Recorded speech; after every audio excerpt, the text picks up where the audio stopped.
Mesdames et messieurs, bonjour et bienvenue dans cette nouvelle vidéo sur la domotique. Pardonnez-moi, c'est du bruit de fond, j'ai une imprimante qui travaille. Aujourd'hui, je conclus le projet de domotique, donc j'ai pas fini de faire des vidéos sur la domotique, mais le projet que j'avais imaginé il y a quelques mois, en fait, il est terminé. Je vous montre une petite photo ici des objectifs que j'avais imaginés, puis j'ai pas mal réussi à tout réaliser ces objectifs-là. Mon système de domotique, je l'ai pas fait sur une plateforme faite pour la domotique, je l'ai fait sur Node-RED. Node-RED qui est une plateforme de programmation graphique basée sur le Node.js. Et donc, c'est pas du tout fait spécifiquement pour la domotique, c'est fait pour faire à peu près n'importe quoi qu'on peut imaginer. Et donc, j'ai fait cette série pour pouvoir moi-même apprendre un petit peu comment ça fonctionne, comment je pouvais faire mon propre système. Et je voulais vous montrer que vous aussi, vous pouvez vous faire votre propre système à vous sans vous baser vraiment sur d'autres systèmes de domotique qui existent déjà. Dans le futur, on ira explorer les autres solutions qui existent pour la domotique, mais là, je suis très content au moins d'avoir terminé mon propre système à moi. Il y a beaucoup d'entre vous qui avez suivi cette série-là et je dois vous remercier vraiment. J'ai eu d'excellents retours. Il y a beaucoup de gens qui disaient qu'ils aimaient apprendre avec moi. Il y a beaucoup de gens qui m'ont dit aussi que ça les a inspirés et qui voient vraiment les possibilités de tout ce qu'on peut faire. Et c'était pas mal ça mon but, vous montrer que vous êtes pas mal limité par votre imagination. Bref, merci beaucoup pour tout votre support pendant cette série. Et si vous regardez cette vidéo et que vous n'avez pas vu mes épisodes sur la domotique,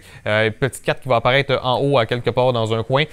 Puis vous pouvez aller voir ma playlist là-dessus avec tous les épisodes où est-ce que je montre comment j'ai fait tout ce projet-là que je m'apprête à vous montrer aujourd'hui. OK, on a un Raspberry Pi 3 qui est connecté au réseau. Le serveur de domotique il est sur le Raspberry Pi 3. Sur le Raspberry Pi 3, j'ai Node-RED. Et sur Node-RED, c'est pas mal là-dessus qu'elle est toute la programmation du système. On va résumer ça rapidement tout à l'heure. Mais aussi, il y a des haut-parleurs qui sont branchés là-dessus et il y a aussi un microphone, le voici, parce que mon projet de domotique, il a un volet reconnaissance vocale. Moi, j'utilise Jarvis et dans mes tutoriels, j'utilisais Snowboy pour la reconnaissance vocale. Ceux qui ont essayé, vous avez vu que c'est assez capricieux parfois, vu que c'est de la reconnaissance vocale hors ligne. C'est mieux pour la vie privée, mais c'est un petit peu moins efficace. Donc pour cette démonstration-là, j'utilise Snowboy pour reconnaître le mot Jarvis et à partir du moment où on a reconnu le mot Jarvis, les commandes vont être envoyées dans WIT. Le site, c'est wit.ai. C'est très facile à utiliser, donc j'ai pas besoin de faire un tutoriel là-dessus. Mais bref, ça utilise la reconnaissance vocale en ligne et ça fonctionne franchement bien. Donc, quand je dis des commandes, Jarvis, il va associer ça à ce qui est ici. Donc, si je dis par exemple « allume l'imprimante », et quand il y a une petite étoile ici, ça veut dire n'importe quoi. Donc, entre « allume » et « imprimante », il pourrait avoir un mot, il pourrait avoir une phrase complète entre « allume » et « imprimante ».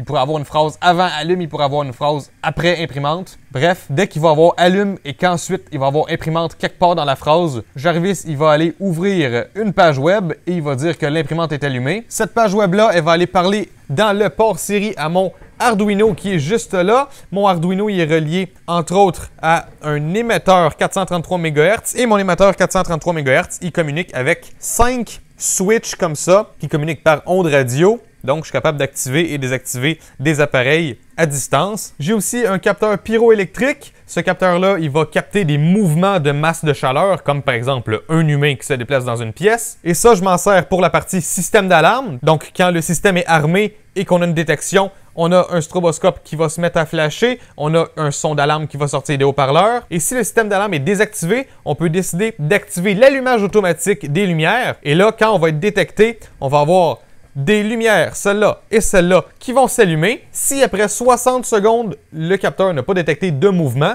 ça voudrait peut-être dire qu'il n'y a plus personne dans la pièce, donc on veut fermer les lumières. Sauf que tant aussi longtemps qu'il va détecter des mouvements, les lumières vont rester allumées. Ça, c'est injuste s'il n'y a pas eu de mouvement depuis 60 secondes. Aussi, la partie système d'alarme, moi, j'envoyais un message sur Twitter dans ma série de tutoriels. À la place, j'utilise Telegram. Ça se connecte à un robot que j'ai fait sur Telegram et ça envoie un message sur mon compte à moi et je suis connecté sur mon téléphone. Alors, quand il y a une alarme, ça envoie une notification sur mon téléphone. Je peux me connecter à mon serveur de domotique, ouvrir la page caméra IP et voir s'il y a un intrus. Ensuite, il y a aussi les Mi Light. Les Mi Light, ce sont des petites lumières comme ça. Ça communique en 2.4 GHz à un pont réseau qui est juste là et le pont réseau est connecté à mon réseau Wi-Fi. Et ces lumières-là, c'est des lumières RGB, donc je peux choisir l'intensité et la couleur, allumer, éteindre. Il y a une interface web et je peux l'ouvrir entre autres sur mon téléphone. Et sur mon téléphone, dans Chrome, si j'appuie ici, je peux faire ajouter à l'écran d'accueil. Et ce que ça fait, c'est que ça me fait un petit icône ici. J'appuie là et ça m'ouvre en fait un navigateur web en plein écran,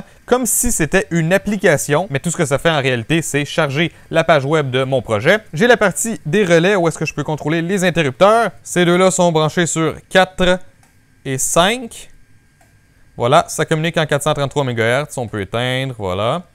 Lumière 1, 2, 3 sont branchées sur d'autres trucs pour une autre démonstration que je vais vous faire tantôt, donc j'y toucherai pas ici. J'ai la page détecteur de mouvement. Donc ici, je peux armer le système d'alarme et je peux aussi activer l'éclairage automatique. Alors, je vais armer le système d'alarme. Voilà, c'est armé. Et maintenant, ce que je vais faire, je vais passer devant mon capteur. Donc, est-ce que vous êtes prêts? Je passe devant le capteur. Et voilà, on voit le stroboscope qui flash. On a un bruit d'alarme aussi. Donc là, je vais me pousser.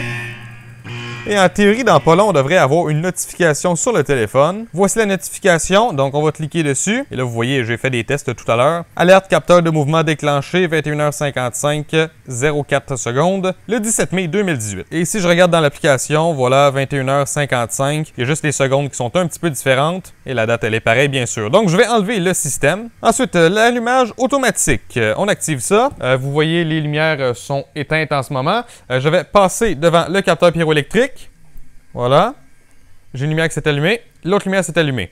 Donc là, je vais m'asseoir. Je me mets pas devant le capteur et je ne bouge plus. Et voilà, les deux lumières se sont fermées. Puis, si j'avais continué de bouger devant le capteur, ça aurait resté ouvert tant aussi longtemps que je suis là. Et là, ben voilà, ça m'a détecté, ça a détecté mon bras pointé, le capteur. L'allumage automatique peut être super pratique, surtout si vous oubliez souvent de fermer les lumières quand vous sortez d'une pièce. Bon, ensuite, on va parler des ampoules RGB. J'ai deux zones. Donc, la zone 1, c'est la zone, en ce moment, étagère. Si je l'allume, voilà. Ça éclaire en bleu. Je peux mettre ça rouge, je peux mettre ça jaune, je peux mettre ça vert, je peux mettre ça bleu. Je peux changer l'intensité aussi. Donc ça, c'est au plus fort. Et ça, c'est au moins fort. On peut aller entre les deux aussi. Puis on peut mettre ça blanc. Sur mes lumières, le blanc il est un peu jaunâtre. C'est normal. Et bien sûr, je peux éteindre. Même chose pour la zone escalier. Voilà, on allume, puis on peut changer de couleur. Voilà, donc je vais mettre ça rouge comme ça. Donc ça, c'est très cool parce que ça fonctionne vraiment de façon instantanée. Et ça fonctionne merveilleusement bien, en fait. Ensuite, il y a la section caméra. Et la section caméra, j'ai pas trop peaufiné. Il faut que je me déplace comme ça pour voir le flux en direct. Sauf que là, vous voyez, si je pivote comme ça, ben, on me voit pivoter en temps réel. Voilà, donc c'est à peu près du temps réel. C'est pas si mal. Donc, ça permet de surveiller la maison. Par contre, présentement, mon projet de domotique est seulement en réseau local. Et la raison pour laquelle, dans cette série de tutoriels sur la domotique, je vous ai pas montré comment contrôler votre système de domotique à l'extérieur de votre réseau local, c'est parce que j'ai pas fait d'épisode sur la sécurité réseau. Même en local, c'est possible qu'il y ait quelqu'un qui s'infiltre sur votre réseau, mais c'est beaucoup plus difficile. Ou du moins, vous allez le remarquer bien plus facilement que si c'est quelqu'un qui vient de l'autre bout du monde, mais qui s'est connecté à votre réseau parce que vos ports sont ouverts sur votre routeur et sont mal protégés. Bref, éventuellement, j'essaierai de faire un épisode sur la sécurité réseau, sauf que je suis loin d'être un professionnel, donc j'irai juste au meilleur de ma connaissance. On verra en temps et lieu. Bon, bien sûr, vous voulez voir la commande vocale, c'est très normal. Bonjour Tommy. Bonjour Jarvis. Je vous dirais que la commande vocale, c'est ce qui est le moins efficace. Parce que pour Jarvis, des fois, c'est difficile de savoir quand la commande, elle commence et quand elle finit. Parce que des fois, la commande, elle se mélange au bruit de fond et tout. Il y a des ajustements pour ça. Mais encore là, des fois, ça reste un petit peu difficile. Donc des fois, je dis ma commande et il ne l'entend pas. Mais bref, je vais enlever le bouton mute. Jarvis? Oui. Est-ce que tu pourrais allumer l'imprimante, s'il te plaît?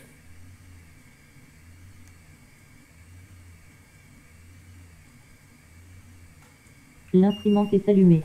OK, on va aller voir. Effectivement, ça a allumé mon imprimante qui est branchée sur une switch 433 MHz. Éteins l'imprimante, s'il te plaît.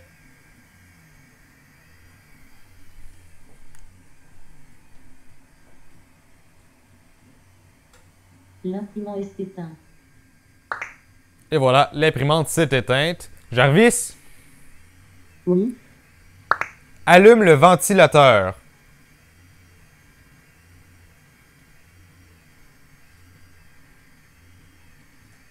Le ventilateur OK. est allumé. J'ai entendu le ventilo. Le ventilateur s'est effectivement allumé et c'est pas un ventilateur, c'est un déshumidificateur, mais bref. Éteins le ventilateur, s'il te plaît.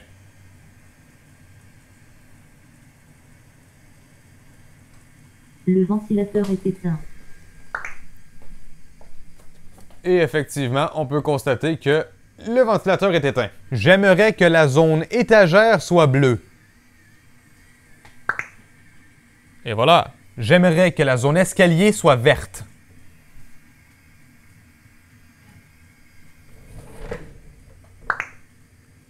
Et voilà! On voit pas très bien que c'est vert, mais si je fais ça comme ça, vous voyez que c'est effectivement vert. Bref, je pense que ça fait un petit peu le tour. Je vous ai montré que ça se contrôle par le téléphone et ça se contrôle aussi par la voix. J'ai pas mis énormément de commandes parce que c'est la section qui marche un petit peu moins bien, mais il y a définitivement place à l'amélioration. J'aimerais probablement tester un autre système de reconnaissance vocale. Quand j'utilise la reconnaissance vocale qui est hors ligne, ça comprend très bien quand une commande commence et quand une commande finit, sauf que ça comprend pas très bien qu'est-ce que je dis. Mais quand j'utilise la reconnaissance vocale en ligne, ça comprend très bien ce que je dis, sauf que ça a de la difficulté à savoir quand la commande commence et quand la commande termine. Des fois, il faut que je répète 3-4 fois la même commande avant que le système y comprenne que cette section de bruit-là, c'est une commande. Peut-être une question de calibration avec mon microphone aussi, peut-être aussi utiliser un autre type de microphone que celui-là. En tout cas, je pense que la preuve de concept est quand même là. Projet de domotique fait à peu près à partir de zéro. J'ai beaucoup appris en faisant cette série-là, j'espère que vous aussi. Dans quelques mois, en théorie, je risque de me remettre à la domotique un petit peu, mais pour un projet plus concret, donc là, pas trop une preuve de concept, quelque chose que j'utiliserai réellement. Alors, j'espère pouvoir vous présenter ça. En attendant, j'espère que vous avez apprécié ce projet sur la domotique. Le projet se termine, sauf que la série va continuer sur d'autres vidéos sur la domotique, d'autres types de vidéos, d'autres sujets qui touchent à la domotique. Si vous avez aimé cette vidéo, n'hésitez pas à laisser un j'aime et à commenter, et n'hésitez pas à me rejoindre sur tous les réseaux sociaux, YouTube, Facebook, Twitter, Instagram, et moi, je vous revois la prochaine fois dans une autre vidéo. Ciao tout le monde!